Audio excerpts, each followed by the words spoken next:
বীরভূমে তৃণমূলের গোষ্ঠীদ্বন্দ্ব অব্যাহত।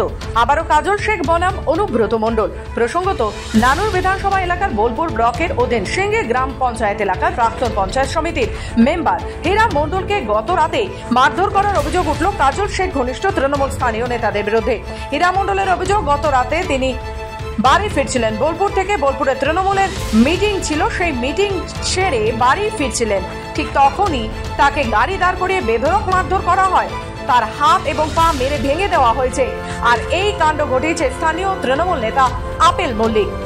স্বপন সহ আরো বেশ কিছু কাজল শেখ ঘনিষ্ঠ তৃণমূল নেতারাও সেখানে ছিলেন। কারণ হিসেবে তিনি দেখাচ্ছেন তিনি অনুব্রত মণ্ডল ঘনিষ্ঠ, তাই তাকে মারধর করা হয়েছে।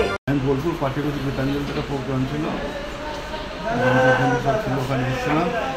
আসার পর পার্টি অফিসে ছিলাম, তার দাদারা সব দেখা করলাম। দেখা করার পর আমি বাড়ি যাচ্ছিলাম।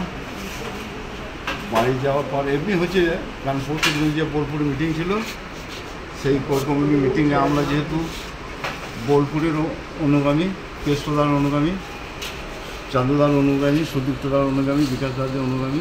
যদিও যাদের বিরুদ্ধে অভিযোগ তারা ক্যামেরার সামনে কিছু বলতে না চাইলেও তারা জানাচ্ছেন গ্রাম্য বিভাগ থেকে এই ঘটনা ঘটেছে। এর সঙ্গে তৃণমূলের কোনো যোগাযোগ নেই, যদিও তারা সামনে কিছুই বলতে চাননি। শেখ ইফতেখার আলম জানান, গতকাল হয়েছিল অ্যাকচুয়ালি আমার বাবা প্রত্যেক দিন, মানে যখন থেকে আগে হয়তো কংগ্রেস করতো, তারপরে যখন থেকে তৃণমূল সরকারটা গঠন হয় তখন থেকেই, মানে তৃণমূল দলটা যখন আসে তখন থেকেই তৃণমূল করতে শুরু করে। তো বাবা বিগত যখন হয়, মানে প্রত্যেক দিন এখন লাগাতার জেলা বীরভূম যে পার্টি অফিসটা আছে বোলপুরে, জেলা পার্টি অফিস, এখানে প্রত্যেক দিন আসে, প্রত্যেক দিন প্রতিনিয়ত।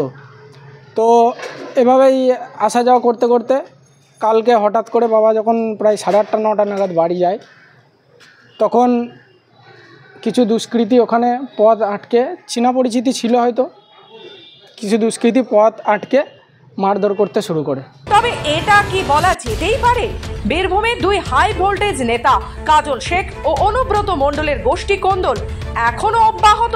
বীরভূম থেকে প্রসূন দাসের রিপোর্ট, খবর বাংলা।